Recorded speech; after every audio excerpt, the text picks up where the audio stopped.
calling your name. Who are you gonna kill, the messenger or the person who's thrown in the dirt?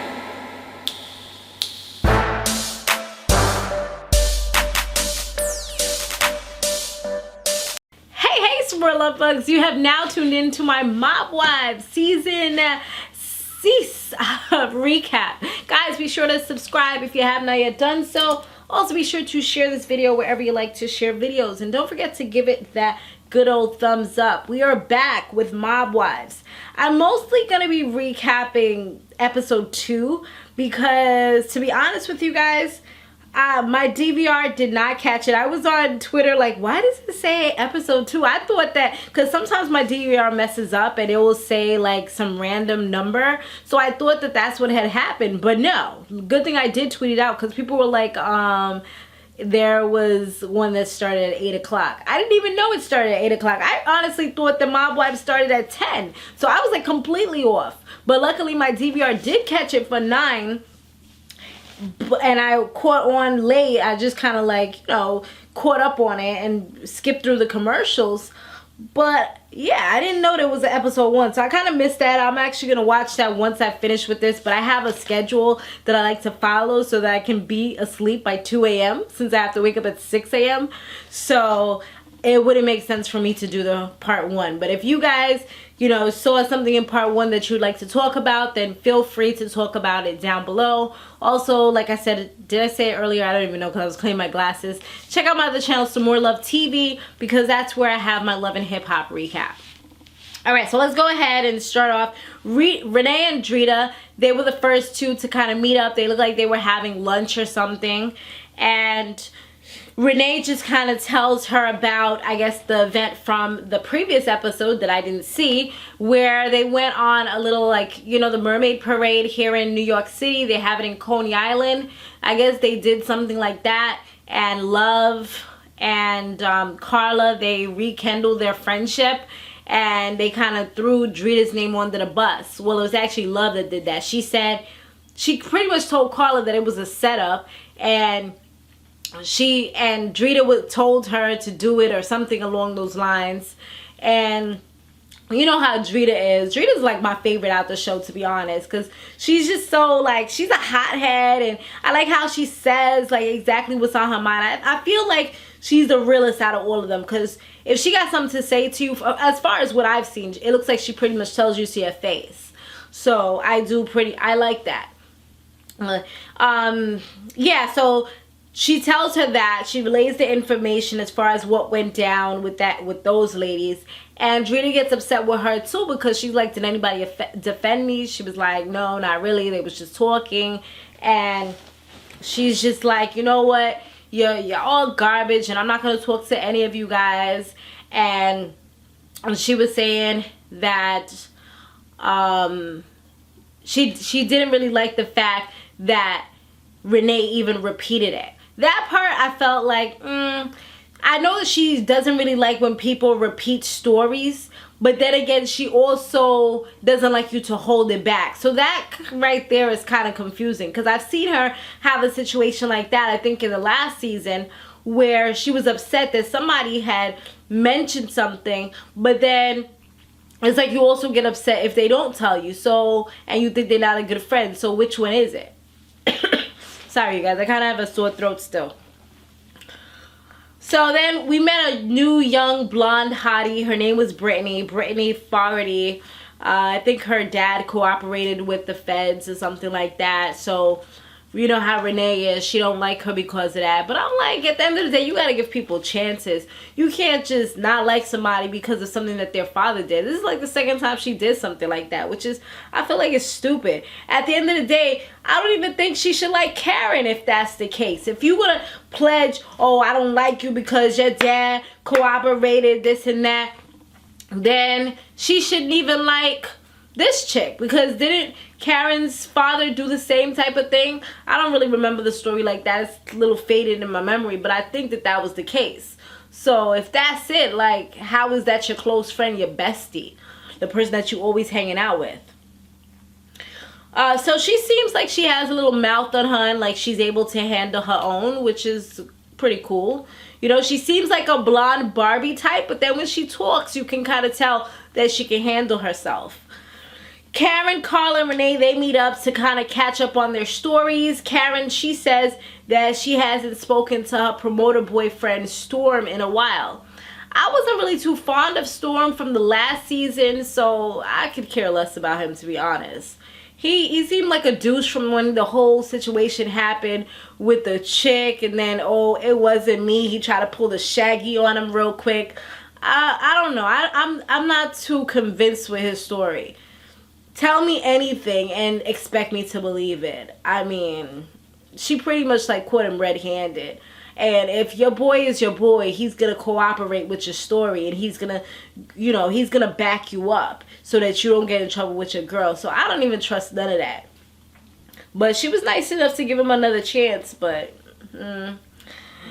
So then they all come up with the plan that they're all going to go to the Hamptons, have a good time, for I think for the weekend, and just chill out. It's spring break or whatever.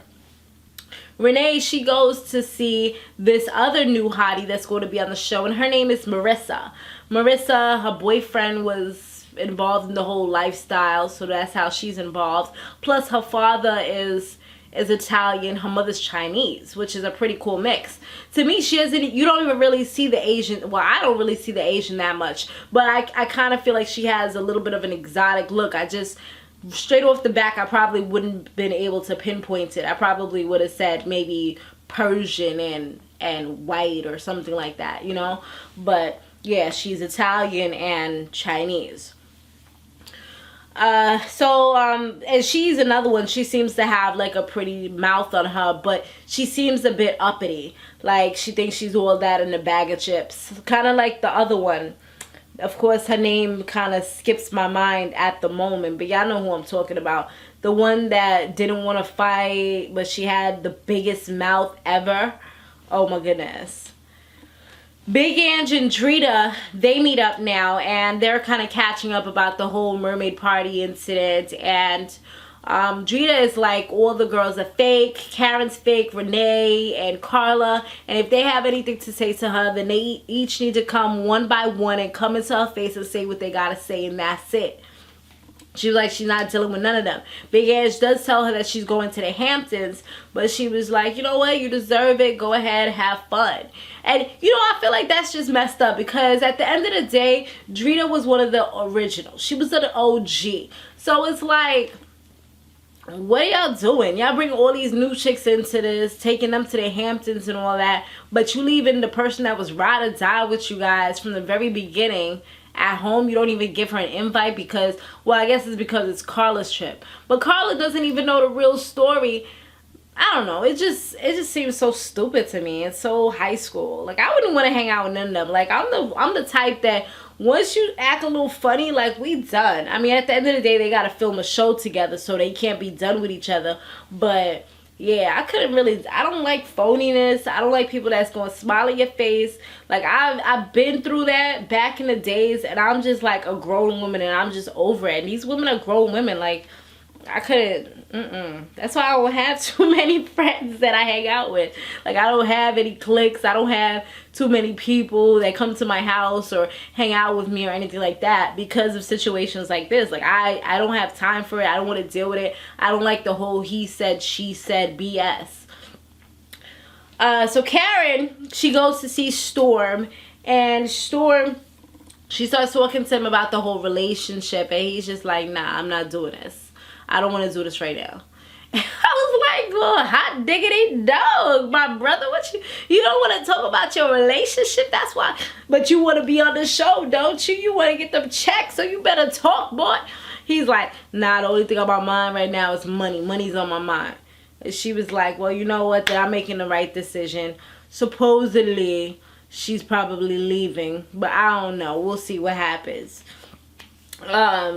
I don't know, that whole scene, it just seemed like it was a bit disrespectful, where he just doesn't give a crap. So I feel like she probably makes more money anyway, because when I was a promoter, I mean, he's probably a little more well known, especially now since he's been on the show. But back in my promoter days, it wasn't making that much money. I mean, there was potential to make a good amount of money, and I was becoming well known in that industry, but I had to leave that lifestyle behind because it's too much. Like, all you around is dudes all the time. I mean, it's a little better for guys or whatever because they're around chicks. But me being a female is like dudes all the time. That's all you see. They try to hit on you. They try to cheat you out your money. You drink it all night. It's not a good look. You gotta get dressed up, looking cute, on point every weekend. You know, it got to be too much, especially being that I had a son. It's like, nah, I don't want to live that lifestyle anymore.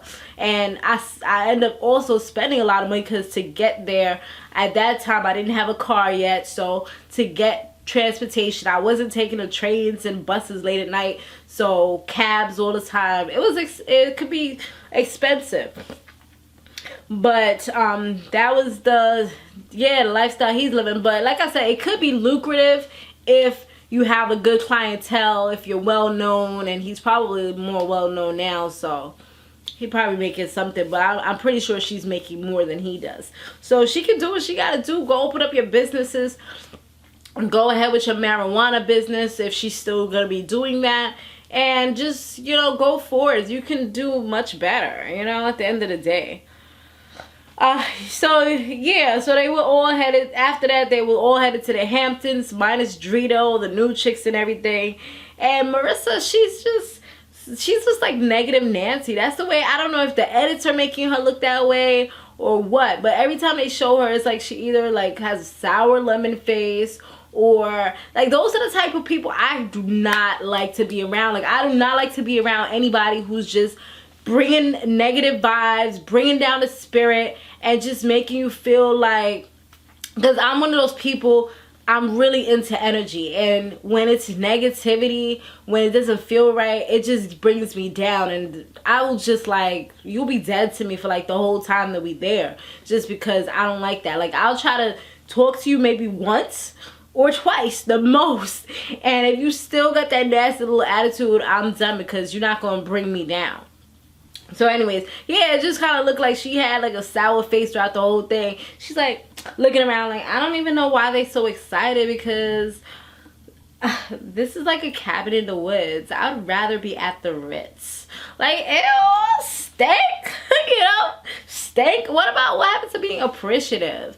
You know, when people come from a certain level, I mean, they don't appreciate things as much as people that came from like, you know, nothing to something. I think those are the people that appreciate it more. Because, I can't say Karen and them don't have nothing. They have, like, nice houses right about now in Staten Island. But they appreciate things like this, because this is, like, a huge house, huge pool. You don't always get these luxuries, especially here in New York. They're an arm and a leg, or two legs and an arm, you know? You gotta sell your soul to get those good houses out here. Nah, but I mean, you could, but they're really, really expensive.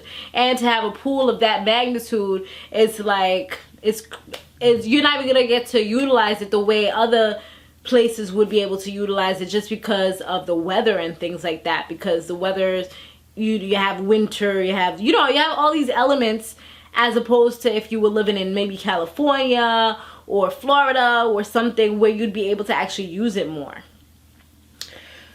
And Brittany and Marissa, they're starting to clash already. They're having their words, war of the words between each other.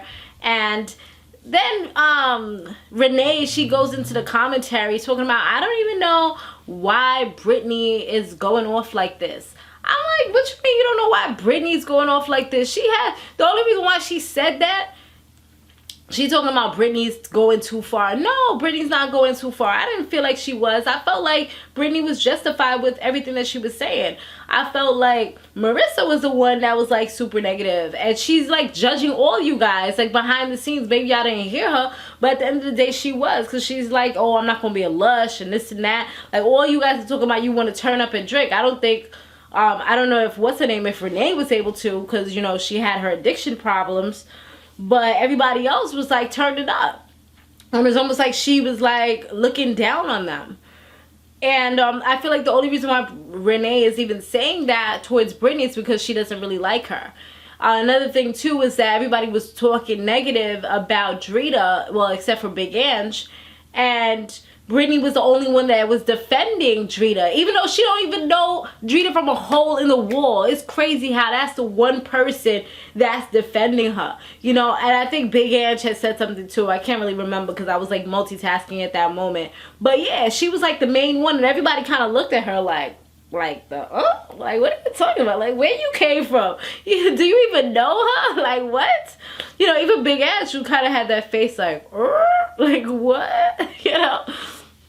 But that was pretty much the episode in a nutshell. So I'll see you guys next week. I gotta make sure I get the time down packed so I don't have this issue again. I'm thinking that usually the first 1-2 episodes might be 8-9 o'clock. I don't think they're gonna do that next week, but I gotta check the guide to be sure. If you guys know, then definitely let me know down below. Thanks for watching. Be sure to stay fabulous, live free, and soar limitless. I'll see you in the next one. Laters.